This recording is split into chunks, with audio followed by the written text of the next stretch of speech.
Russia launched hundreds of drones and dozens of missiles across Ukraine overnight, killing 5 people and injuring at least 27 others.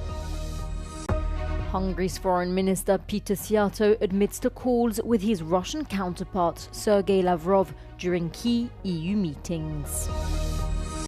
Iran launched a new wave of missiles against Israel early on Tuesday, hours after US President Donald Trump claimed talks to end the war were progressing well. Russia launched hundreds of drones and dozens of missiles across Ukraine overnight, killing 5 people and injuring at least 27 others, authorities said on Tuesday. Russian missiles and drones rained down on residential areas as well as on transport and energy infrastructure, Ukrainian authorities said. Videos showed residential buildings with blown-out windows and scorched facades across several regions. With almost 400 drones launched, it was Russia's biggest attack in weeks. The onslaught continued into Tuesday morning as dozens of drones targeted the capital Kyiv during daylight. At the same time, Moscow's army stepped up efforts to break through Ukrainian frontline defenses in what could be the start of an anticipated ground offensive. Since March 17th, Russia has escalated its strikes and has moved heavy equipment and more troops to the front line. The commander-in-chief of Ukraine's armed forces said Russian troops in recent days have made simultaneous attempts to break through defensive lines in several strategic areas.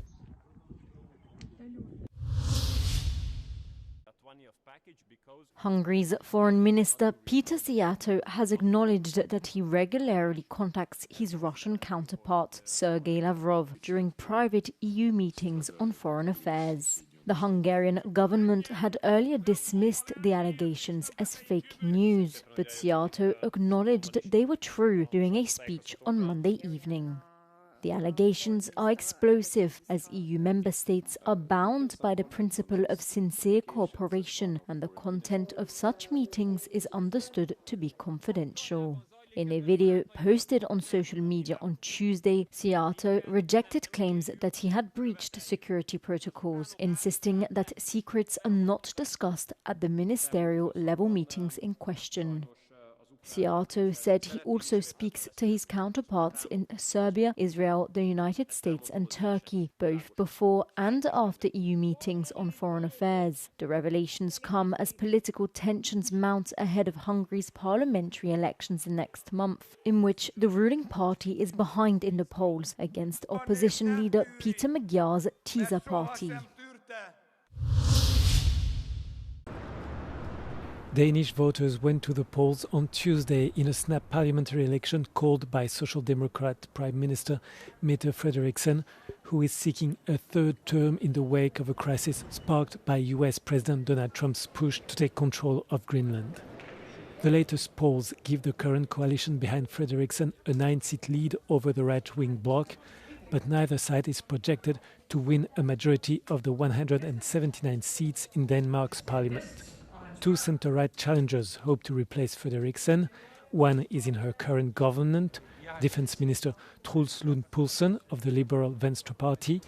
The other is Alex Vanopslagh of the opposition Liberal Alliance.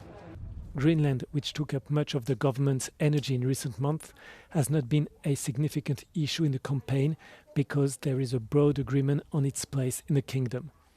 In the wealthy nation of some 6 million people, the campaign has instead focused on domestic issues, including inflation, the welfare state, and high nitrate levels in agricultural water.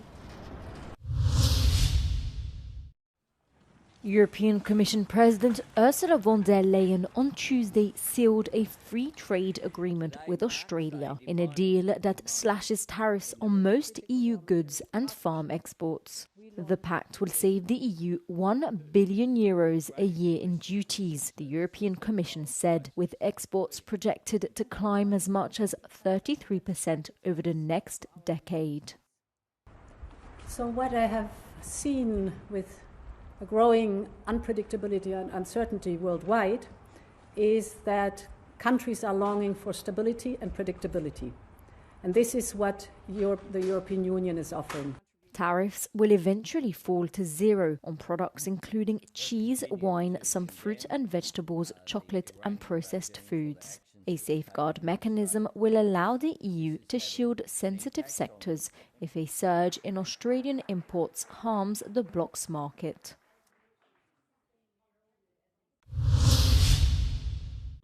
Iran launched a new wave of missiles against Israel early on Tuesday, hours after U.S. President Donald Trump claimed talks to end the war were progressing well, and despite Tehran denying any dialogue had taken place. Israel's military gave 3 warnings of missile launches from Iran, while Kuwait, Bahrain, and Saudi Arabia all reported intercepting strikes. Trump's comments had prompted a positive response from jittery markets, pushed oil prices down, and suspended a deadline he imposed for Iran to reopen the Strait of Hormuz shipping lane or see the U.S., quote, obliterate its power plants. Trump, who extended his deadline by 5 more days, said his administration was speaking with an unidentified, quote, top person. Media reports identified that person as Mohammed Bagher Kalibaf, Iran's Speaker of Parliament. However, Kalibaf said in a social media post that no negotiations were underway. Israel, meanwhile, has continued its aerial attacks on Lebanon early on Tuesday, saying it was targeting Hezbollah infrastructure. At least 2 people were killed in strikes in multiple neighborhoods in Beirut's southern suburbs. Earlier, 3 bodies were pulled from the rubble of a residential building in Tehran, destroyed in an Israeli airstrike, according to the Iranian Red Crescent. The death toll from the war has risen to more than 1,500 people in Iran, over 1,000 people in Lebanon, 15 in Israel, and 13 U.S. military members. Former Israeli Prime Minister Naftali Bennett has lashed at European leaders, accusing the EU of acting in a cowardly manner regarding Iran and claiming that Israel is also fighting the war on behalf of Europe. Bennett made the comments in an interview with Euronews program Europe Today, a few days after EU leaders called for diplomatic engagement to resolve the crisis. You know, it's a bit cowardly. We are fighting their war. We, in fact, had we not acted, all of Europe would be under a terrible nuclear ballistic missile menace. So we're fighting your war, and we expect not to be, criticized in and on, but we expect your backing. That would be the decent thing to do. But we get it. We have to do the hard job. We're used to it, and we'll do what's right. Bennett insisted that Israel is fighting the most just of wars and said the military campaign was necessary in order to stop the threat from Iran, despite the immediacy of the threat being widely challenged.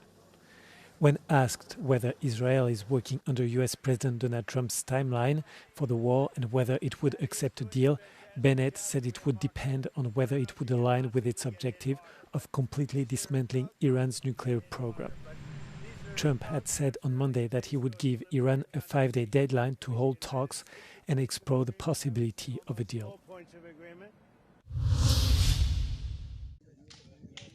At least 66 people have been killed, dozens have been injured, and 4 are still missing in a military cargo plane crash in southwestern Colombia on Monday. The incident happened over the remote Amazonian municipality of Puerto Leguizamo, which borders Peru and Ecuador. Colombian army officials say the plane experienced problems immediately after takeoff.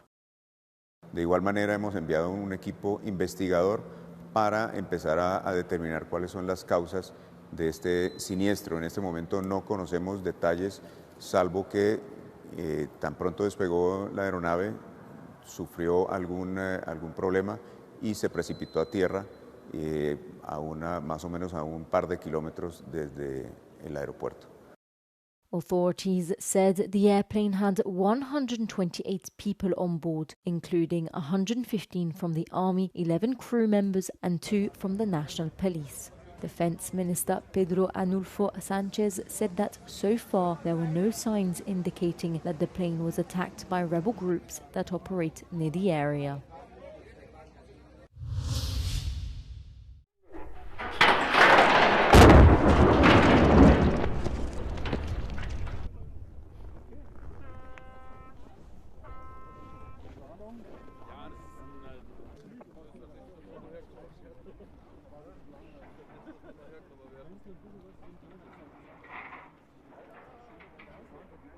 Das Eis zieht sich zurück, das Gelände und den Lift hat sich einfach stark verändert.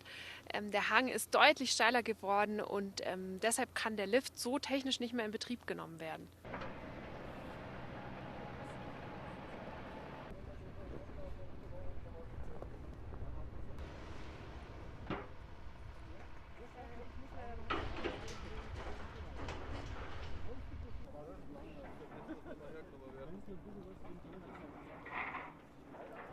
Die Gletscherforscher haben ein digitales Geländemodell nochmal erzeugt und sind mit der Drohne über die bayerischen Gletscher generell geflogen. 2025 war das im Herbst und zwischen 2023 und 2025 weisen wir einen enormen Flächenverlust auf, was alle 4 Gletscher betrifft. Aber was den nördlichen Schneeferner betrifft, hat dieser einen Flächenverlust von 30% knapp eingebüßt. Und es ist viel.